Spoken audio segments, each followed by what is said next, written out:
Pagi, Ibu. Andreas Suarelo tidak hadir.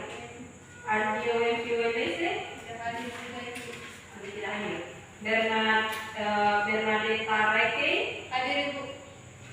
Egmont Pitawai hadir, Ibu. Jadi itu saja ya, ada beberapa teman yang tidak hadir dan sakit.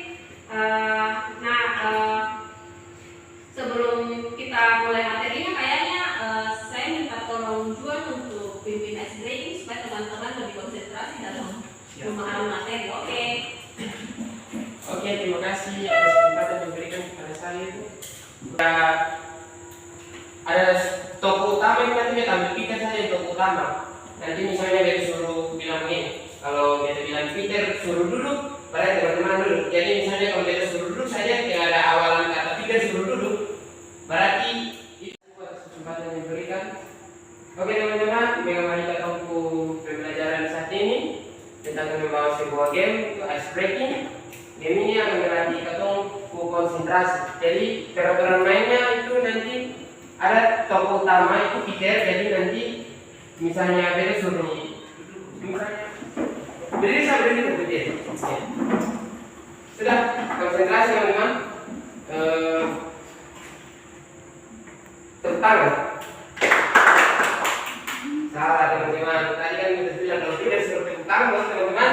Tepuk tangan. Itu masih ada yang belum konsentrasi. Peter suruh tepuk tangan. Oke, mungkin itu sekian. Oke, terima kasih Juan. Kemudian ada baiknya sebelum Ibu memulai materi, kita awali dulu dengan berdoa ya. Sampai yang bisa bawakan doa, Ibu minta salah satu teman. Ya Kristus, Tuhan yang baik, kami mengucap syukur dan terima kasih kepada Tuhan karena begitu besar cinta dan kasih sayang yang nyata di tengah-tengah kehidupan kami, yang mana Engkau boleh menjaga kami dari pagi dan Engkau belum menyebabkan kami sehingga segala baik. Ya Tuhan, pada keadaan surga, di saat ini kami akan menerima materi dari Ibu. Kiranya apa yang akan diberikan oleh Ibu kami dapat mengerti, dan itu menjadi pedoman untuk kami pakai di setiap perjalanan kehidupan kami untuk menguatkan kami menjadikan Tuhan. Mengadakan Tuhan lalu dalam Tuhan Yesus kami berdoa. Haleluya, amin. Oke, terima kasih ya. Ibu memulai untuk membawakan materi kita di budaya. Jadi ini merupakan materi kita pada pertemuan kedua ya. Nah, jadi langsung saja dijelaskan.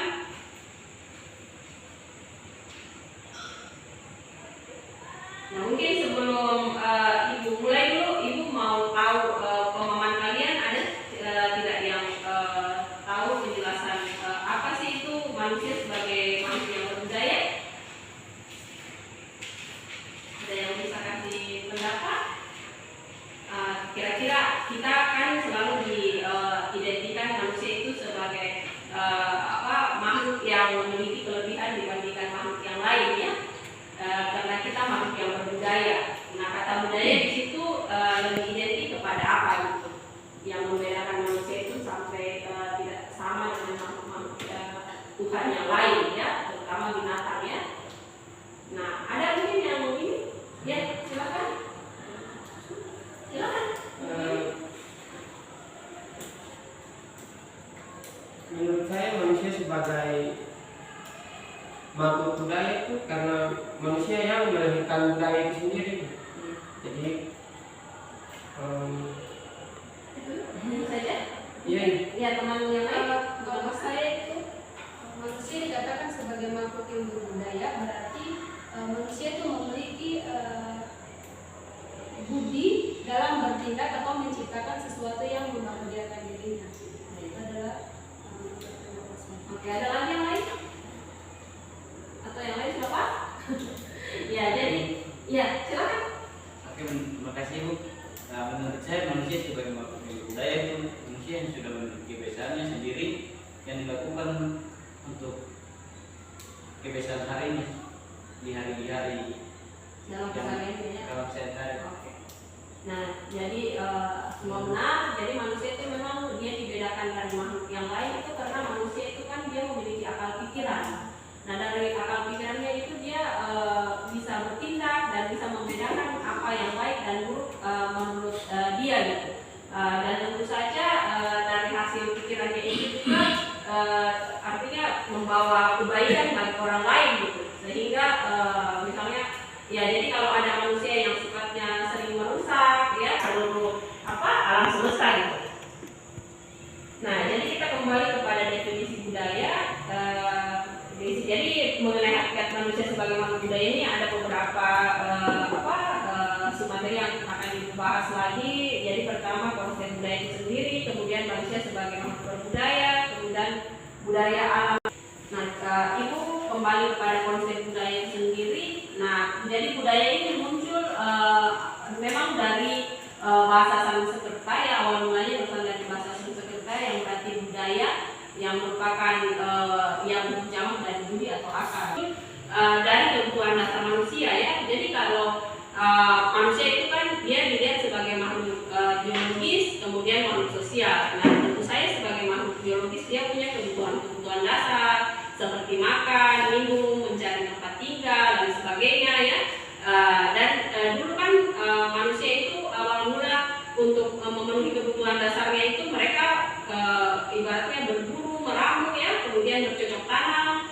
Nah, kenapa pada saat bercocok tanam baru muncul istilah budaya ini? Karena dari perilaku bercocok tanam itu dia mulai memikirkan apa benda-benda apa yang dia ciptakan supaya dia bisa gunakan untuk misalnya mengolah tanah atau bertani. Nah, dari hasil pemikirannya itu yang kemudian dia menciptakan satu teknologi, dan akhirnya teknologi itu yang berlangsung secara turun-temurun begitu. Jadi menjadi satu proses budaya. Jadi misalnya dari awal dia memenuhi kebutuhan dasar makan dan minum dan sebagainya, dia mengolah tanah atau bertani begitu upayanya, lalu dia menciptakan misalnya sabit, cangkul ya, dan itu sabit atau cangkul itu yang awalnya misalnya dulu dari batu ya.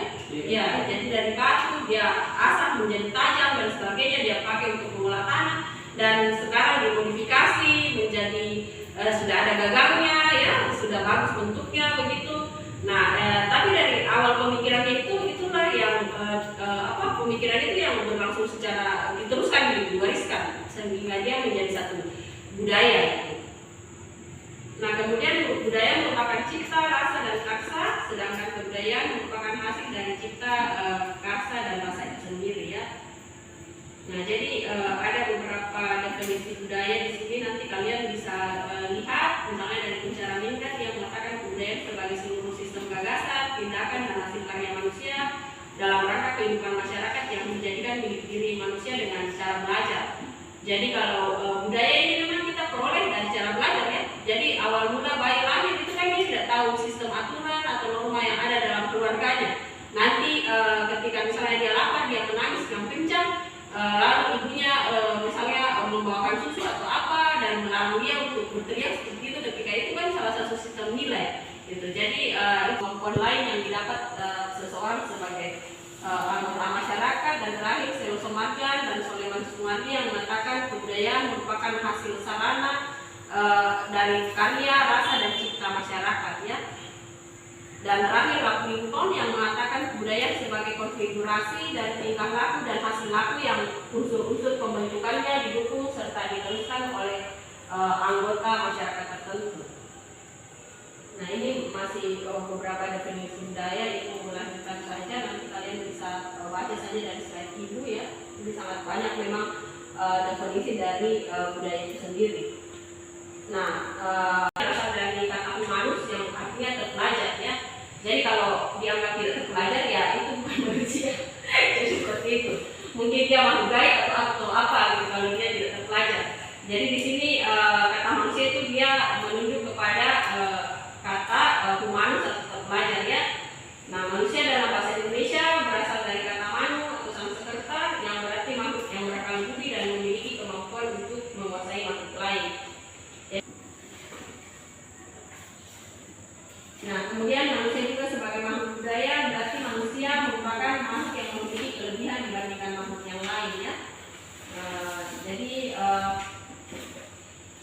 kemudian di sini tujuan dari pemahaman manusia sebagai makhluk berbudaya itu agar dapat kalian jadikan dasar pemahaman dalam mempertimbangkan dan mensikapi berbagai problema budaya yang berkembang di masyarakat, sehingga manusia tidak semata-mata merupakan makhluk biologis saja, namun juga sebagai makhluk sosial, ekonomi, politik, dan makhluk budaya.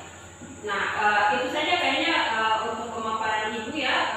Ibu sebelum itu Ibu mau kalian memberikan contoh kasus kira-kira bagaimana yang berbudaya itu, misalnya kasih contoh dalam kehidupan keseharian ya.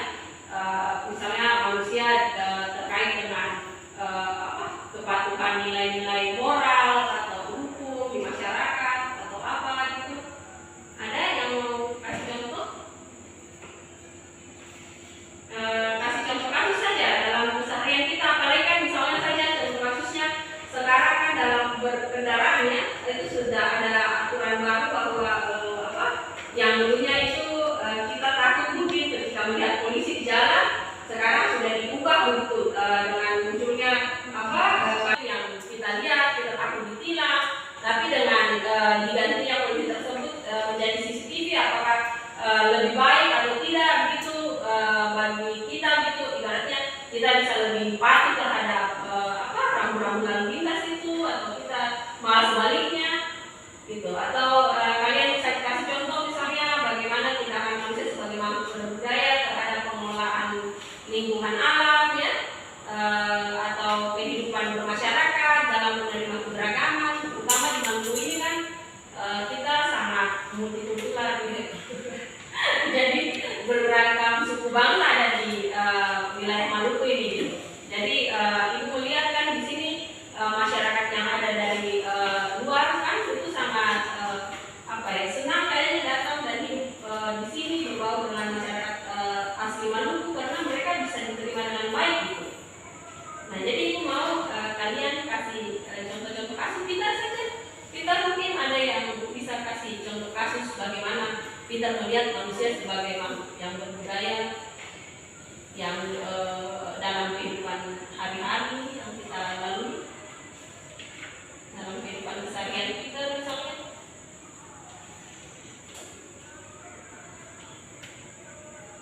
Kasih contoh-contoh apa dalam penerapan nilai moral ya. Jadi tadi kan manusia sendiri itu kan dia berasal dari kata humanus. Jadi dia disebut manusia ketika dia terpelajar, berakal, berbudi gitu. Nah, kira-kira contoh kasusnya apa gitu yang kalian bisa lihatkan dalam kehidupan keseharian ya. Apalagi yang dari daerah mungkin yang kemudian hidup di kota Ambon, dari masyarakat yang awalnya mungkin kalau di desa itu kan biasa ikatan keluarganya lebih erat, tiba-tiba datang di lingkungan perkotaan yang biasanya sudah tidak peduli satu dengan yang lain gitu kan.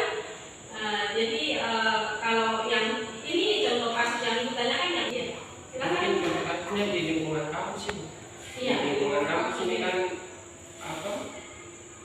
kebanyakan norma kesukaan itu, misalnya ada teman atau mahasiswa yang berpapasan dengan dosen itu dong membudayakan Salah. budaya salam itu, Iya. misalnya permisi ibu, Iya. selamat pagi ibu. Iya. Kemudian saya tahu di kampus-kampus lain Iya. dong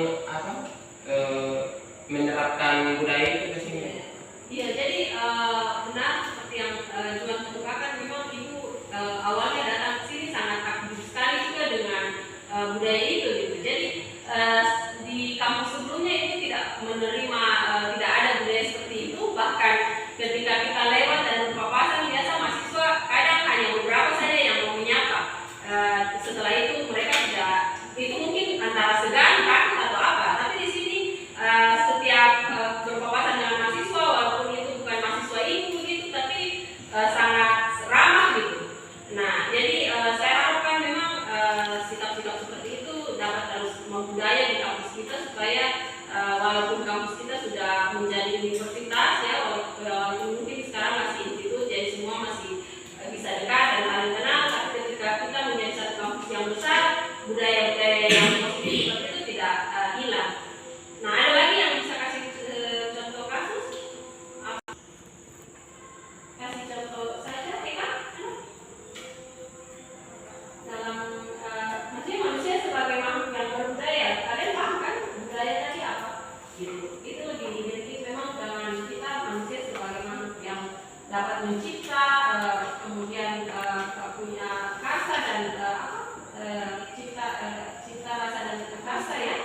sebagai manusia gitu. Nah itu manusia kan punya akal pikiran yang bisa dia gunakan untuk ibaratnya mengembangkan dirinya dan mengembangkan lingkungan sekitarnya atau makhluk yang lain selain manusia itu sendiri.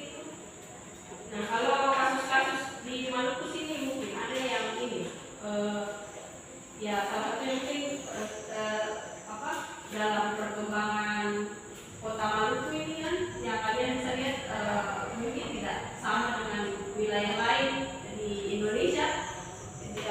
Biasanya kelihatan agak mundur gitu. Maksudnya belum tentu itu benar gitu. Jadi ibu mau kalian memberikan contoh kasus tidak ada? Berarti sudah paham semua ya hakikat manusia sebagai makhluk berbudaya. Jadi sebelum ibu tutup mungkin ada satu orang yang bisa kasih refleksi. Eka simpulkan saja. Baik, saya akan simpulkan dari materi yang saya pahami. Menurut saya itu pertama itu budaya berasal dari kata budi atau akal. Nah, budaya itu disebut sebagai kultur dari bahasa Latin bolera, adalah mengolah, mengerjakan. Jadi di sini mengolah dan mengerjakan maksudnya seperti yang tadi itu sudah jelaskan bahwa contohnya itu meramu. Nah, kita lihat dari kita semua kan sudah pernah belajar tentang sejarah. Jadi pelajaran sejarah itu menjelaskan bahwa dari zaman dulu itu tidak langsung ada kapak yang sekarang kita gunakan, tapi bagaimana orang zaman dulu itu membuat kapak itu dari batu. Nah, dari situ budaya itu dilakukan terus menerus sehingga terjadi dari penemuan yang sederhana menjadi kompleks seperti sekarang ini. Jadi itu menjadi budaya dari zaman ke zaman hingga saat ini. Iya. Jadi benar sekali apa yang Eka sampaikan. Mungkin ada teman yang lain menambahkan tidak? Nah, jadi ya silakan.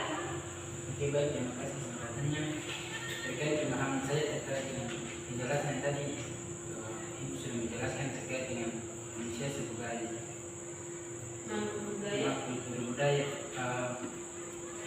Sesuai pemahaman saya bahwa penjelasan tadi Ibu sudah menjelaskan berarti saya memaham bahwa manusia dan budaya itu tidak bisa dipisahkan. Karena di mana ada manusia maka di situ pun juga ada budaya. Karena budaya itu lahir daripada pikiran manusia. Jadi memang seperti yang disampaikan Eka dan siapa? Egmont bahwa memang budaya itu lahir dari proses berpikir manusia itu sendiri. Nah, budaya itu ada karena manusia itu kan dalam kesehariannya dia berusaha memenuhi kebutuhan dasarnya. Dan dalam kebutuhan dasarnya itu kan tidak selalu berjalan mulus ya. Kalau orang masih berburu dan meramu, hewan buruan kan itu tidak akan selalu ada, begitu menetapkan pasti dia berpindah-pindah. Nah, dalam proses pengejarannya misalnya tiba-tiba ada badai atau ada bencana, itu kan tidak bisa kita prediksi.